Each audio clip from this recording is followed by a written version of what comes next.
국가 경쟁력이 바닥이라. 진짜 대한민국이 큰일 났다. 이게 여러분 사실일까요? 여러분 이거 한번 보세요. 대한민국의 국가 경쟁력 순위입니다. 29위입니다. 또 떨어졌습니다. 또 떨어졌어요. 전체적인 걸 볼까요? 작년까지만 하더라도 27위였습니다. 2021년에는 23위였고요. 2020년에도 23위였습니다. 그런데 그 전에 2016년에도 29위, 2017년에도 29위, 2018년에 27위까지 약간 올라가더니 다시 2019년에 28위로 떨어졌다가 2020년에는 23위, 23위까지 올라갔어요. 그러다가 다시 꼬꾸라진 거예요. 2022년, 2023년에 말입니다.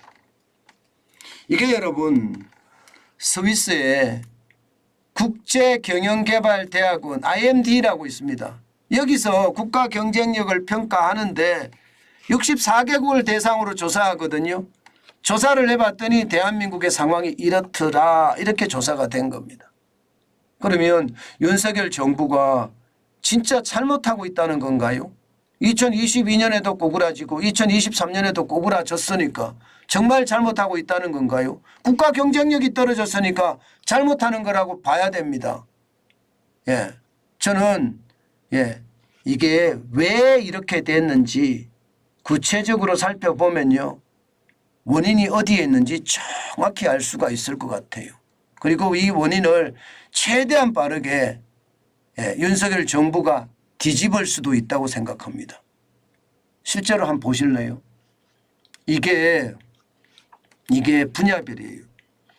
4가지 부문에 대해서 여러분 국가 경쟁력을 평가하거든요. 그런데 여러분들이 딱 보기에 경제적 성과 14입니다. 좋죠? 인프라 16입니다. 좋습니다. 세계 무역대국에 걸맞게끔 경제적 성과도 눈부시고요. 인프라 우리가 살고 있는 이 인프라스트럭처도 사회적 기반 시설도 굉장히 좋습니다. 그런데 2가지가 엉망이에요. 정부의 효율성이 엉망이고요. 기업의 효율성이 엉망입니다.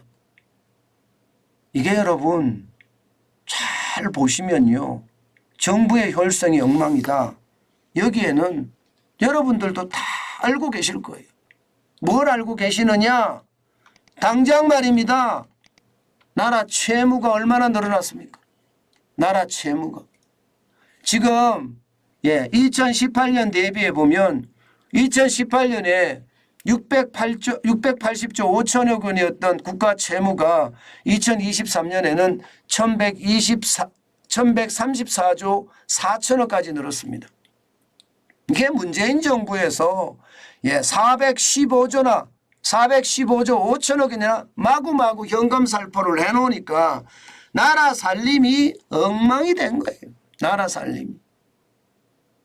살림이 엉망이 되니까 국가 경쟁력이 완전히 두둑 떨어진 겁니다. 게다가 말입니다. 윤석열 정부가 지금 어떻게 하든 정부의 효율성을 만들기 위해서 정부는 진짜 노력하거든요. 진짜 노력합니다. 지금 재정준칙이라는 걸 만들어서 적어도 말입니다. 나라 살림을 관리재정수지에서 3% 정도 적자를 내는 대로 활용하자. 3% 이상 적자 안 내겠다 이런 얘기거든요.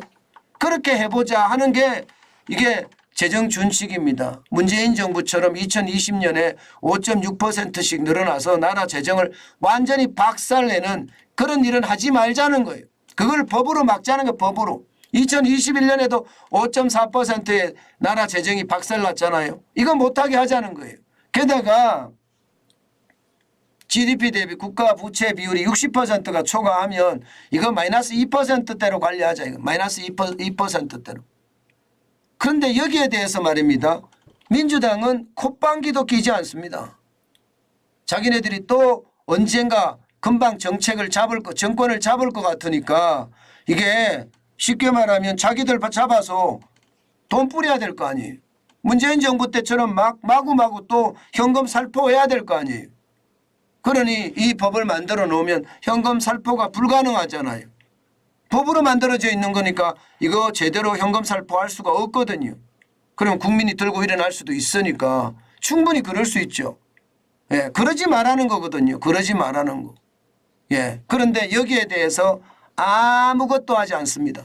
그런다고 보니까 여러분, 이게 여러분 결국 정부의 효율성이, 죄송합니다, 그냥 이 표현 쓰겠습니다, 개판이 될 수밖에 없는 거죠.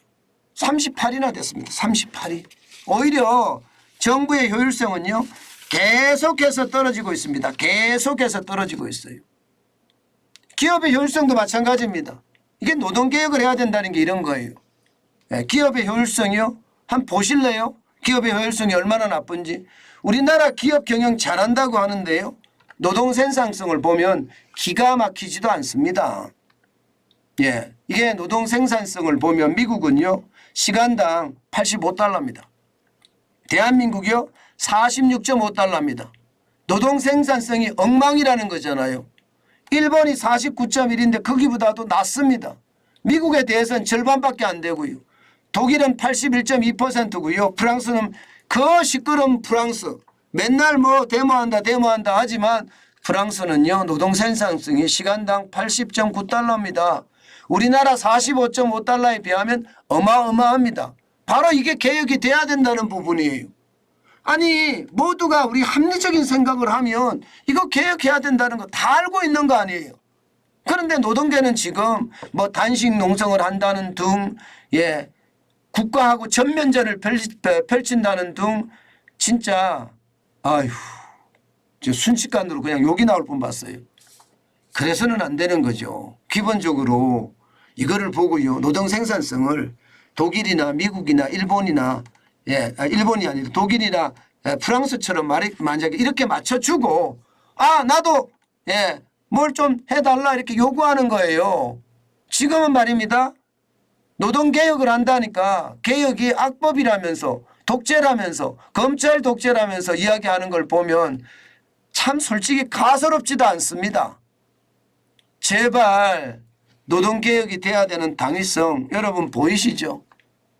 그래서 우리나라가 여러분 적어도 말입니다. 적어도, 예, 지금, 예, 쉽게 말하면 국가 경쟁력 순위를 최대한 높여가려면 정부의 효율성, 재정 준칙 도입하고요. 예, 기업의 효율성, 노동개혁 반드시 일어나야 됩니다. 예, 반드시 일어나야 됩니다. 경영성과나 이게, 예, 사회적 기반 시설은 좋습니다. 이게 안 되면 여러분 지금 1위에서 10위에 있는 나라들 있잖아요. 덴마크나 아일랜드나 스위스나 싱가포르나 네덜란드나 대만도 6위에요. 홍콩, 스웨덴, 미국, 예, 아랍에미레이트 이런 나라들처럼 10위 안에 들어가지도 못합니다. 최대한, 예, 이게 시장을 보면서, 예, 경계를 해야 되겠다. 저는 그 생각은 진짜 많이 합니다. 그래야지 대한민국이 바뀌고 또 변화할 겁니다. 그게 중요하잖아요. 그렇게 돼야지 대한민국이 더 좋은 나라가 되지 않겠습니까? 저는 정환진 TV를 보시는 많은 분들이 합리적인 생각을 하고 객관적인 선택을 한다면 대한민국은 반드시 선진국이 될 수 있다. 저는 확신합니다.